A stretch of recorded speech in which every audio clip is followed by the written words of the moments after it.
Police માટે મૂંઝવણ એ ઊભી થઈ છે કે આ જે વ્યક્તિ મરી ગયો છે એની સાચી પત્ની કોણ, તો એ પોલીસ શોધી રહી છે।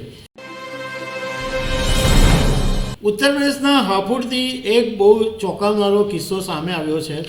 કે વ્યક્તિ એક અને બે પત્નીઓએ ડેથ સર્ટિફિકેટ બનાવી દીધા અને એક પત્નીનો દાવો એવો છે, એણે પોલીસ ફરિયાદ બી કરી છે કે અન્ય જે મહિલા છે જેણે એના પતિનું ડેથ સર્ટિફિકેટ બનાવ્યું છે એ સરકારી નોકરી હડપવા માટે ડેથ સર્ટિફિકેટ બનાવ્યું છે, પણ પોલીસ માટે મૂંઝવણ એ ઊભી થઈ છે કે આ જે વ્યક્તિ મરી ગયો છે એની સાચી પત્ની કોણ, તો એ પોલીસ શોધી રહી છે। તો આના વિશે હું તમારી સાથે વાત કરીશ। મારું નામ રાજેશ શાહ છે અને તમે જોઈ રહ્યા છો ગુજરાતના સૌથી મોટા ડિજિટલ ન્યૂઝ પ્લેટફોર્મ ખબરછે.com। બે રાજ્યો આની અંદર સંકળાયેલા છે, એક ઉત્તરાખંડ અને એક ઉત્તર પ્રદેશ। બે મહિલાઓએ પોતે એક જ વ્યક્તિની પત્ની બતાવીને અલગ અલગ ડેથ સર્ટિફિકેટ કઢાવેલા છે, પણ ઉત્તરાખંડમાં રહેતી ચંદ્રકલા વર્માએ હાપુડ પોલીસ સ્ટેશનની અંદર ફરિયાદ નોંધાવી છે કે મારા પતિ વરિષ્ઠ નર્સિંગ અધિકારી હતા અને એમનું 1 જૂન 2024ના દિવસે મોત થયું હતું અને 19 જૂને મેં ઉત્તરાખંડ સરકાર પાસેથી ડેથ સર્ટિફિકેટ પણ મેળવી લીધેલું હતું અને એમના પતિનું જે નામ છે દિવંગત અરુણકુમાર વર્મા છે અને એમને ખબર પડી કે હાપુડ નગરપાલિકાએ એમના પતિ અરુણકુમાર વર્માના નામે એક નેકલેસ સર્ટિફિકેટ પણ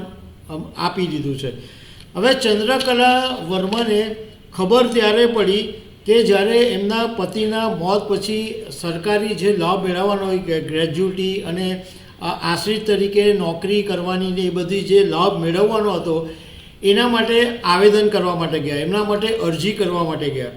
ત્યારે એમને ખબર પડી કે હાપુડ નગરપાલિકામાં કોઈ બીનુ વર્મા નામની જે મહિલા છે